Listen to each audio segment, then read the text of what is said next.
رب الرحيم يا شافي الأمراض يا شافي الأمراض يا شافي الأمراض اشف أمراضنا وأمراض বেগম খালেদা জিয়া بحرمة سيد المرسلين وبحرمة سائر المرشدين يا رب العالمين رب العالمين তিনবারের প্রধানমন্ত্রী দেশনেত্রী বেগম খালেদা জিয়া আজকে অসুস্থ অবস্থায় আল্লাহ এবার কেয়ার হসপিটালে আছেন। আল্লাহ জানের বদলে জান হাজী আমিনুর রশিদ ইয়াসিন ভাইয়ের পক্ষ থেকে দেওয়া হচ্ছে। আল্লাহ প্রাণের বদলে প্রাণ হিসাবে আল্লাহ এই প্রাণগুলো জবাই করা হবে। ইয়েতিম কোরআনুল কারীমের পাখিরা খাওয়া দাওয়া করবে। আল্লাহ এই মহৎ কাজের বিনিময়ে আল্লাহ আয়াতে শেফার বিনিময়ে আয়াতে সালামের বিনিময়ে সূরাতুশ শেফার বিনিময়ে আল্লাহ অতি তাড়াতাড়ি বেগম খালেদা জিয়াকে সুস্থ করে আমাদের দেশের জন্য যাতে খেদমত করতে পারে সেইভাবে তুমি কবুল করে নাও আল্লাহ রব্বুল আলামিন। আমাদের আজকের আয়োজনকে কবুল করে নাও আল্লাহ। সারা বাংলাদেশ তথা সারা বিশ্বব্যাপী ওনার জন্য দোয়া মোনাজাত করা হচ্ছে।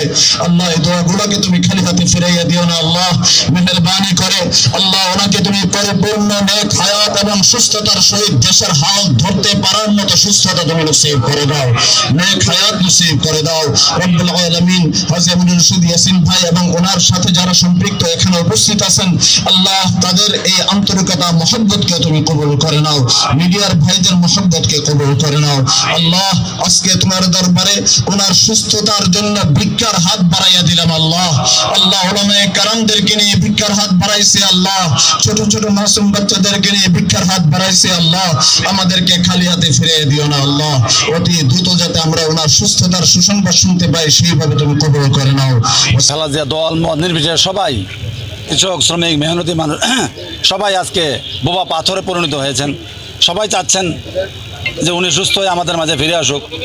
উনি ঐক্যের প্রতীক, উনি কখনোই চান নাই কোনো দল এই দেশ থেকে বিলীন হয়ে যাক। সবসময় চাচ্ছেন সবাইকে নিয়ে রাজনীতি করার জন্য, সাধারণ মানুষ সবাইকে নিয়ে রাজনীতি করার জন্য। এই জন্য আজকে ওনাকে আজকে সারা দেশের মানুষ শ্রদ্ধা করে স্মরণ করে যে উনি সুস্থ হয়ে সবাই দোয়া করছেন। প্রতিটা মানুষ আমি দেখেছি, বহু কট্টর বিএনপি বিরোধী বহু লোকও দেখেছি আমি, তারাও দুঃখ তারাও আল্লাহর কাছে প্রার্থনা করছেন যে উনি অন্ততপক্ষে আমাদের দেশে এই ক্রান্তির লগ্নে উনি ফিরে। আপনারা জানেন আমাদের ইসলাম ধর্মে আছে সদকা দেওয়ার। আমাদের প্রিয় নেতা ইয়াসিন ভাই উনি প্রতিটা মসজিদ মাদ্রাসার মধ্যে চেষ্টা করছেন মেলাদ ফরানোর জন্য। বিএনপি চেয়ারপারসন উপদেষ্টা ইয়াসিন ভাই উনি সদকা হিসেবে 16টা খাসি 16টা মাদ্রাসা দিতে চাচ্ছেন এই দেশে, আবার উনি ফিরে আসে এই দেশের হাল ধরুক। আবার যখন দুনিয়ার ট্রিটমেন্ট যেখানে অকেজো হয়ে যায়, যেখানে একটা কথা আছে গ্রাম বাংলায় যে রাখে আল্লাহ মারেকে, তো আল্লাহ রাব্বুল আলামিনের হাতে সর্বময় ক্ষমতা। দুনিয়ার ব্যবস্থা হিসেবে ট্রিটমেন্ট তো আছেই, তো মানুষ যখন বিপদগ্রস্ত হয়ে যায় বা জানের উপর যখন কোনো অসুবিধা হয় তখন শরীয়তের মধ্যে এই জিনিসটা বৈধতা আছে যে তোমরা যদি একবারে মুমূর্ষু অবস্থায় চলে যায় তাহলে জানের বদলা জান দিলে ওই জানের বিনিময়ে আল্লাহ রাব্বুল আলামিন তার নেক হায়াত এবং সুস্থতা দান করে দেন। এই জন্যই এই সদকা এবং যেটাকে মানত বলা হয়, মানত করা, এই মানতটা এই সদকাটা এই জন্য, এবং এটার হকদার হচ্ছে সম্পূর্ণ এতিমরা। এতিমদের খাওয়ার মাধ্যমে তাদের অন্তর থেকে যে দোয়া আসে ওই দোয়ার বিনিময়ে আল্লাহ রাব্বুল আলামিন তাকে নেক হায়াত দান করে দেন।